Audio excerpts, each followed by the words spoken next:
ছেলেরা আমি প্রশ্ন উত্তর দিতে পারবো না, সে উত্তর দিবে তোমার বাবা সে খোদা আলী।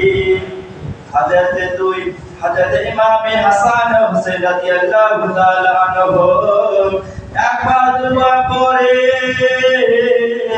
হযরত ইসরে খোদা আলীর কাছে দরবারে গিয়ে হাজির হয়ে গেল।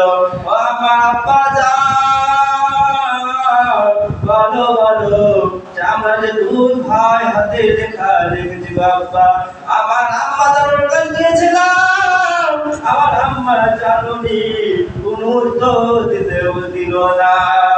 হযরত ইসরে খোদা আলী যেমন কথা বলতে নাই, হযরত ইসরে খোদা আলীর কথা গুলো বুঝতে বাকি ছিল না।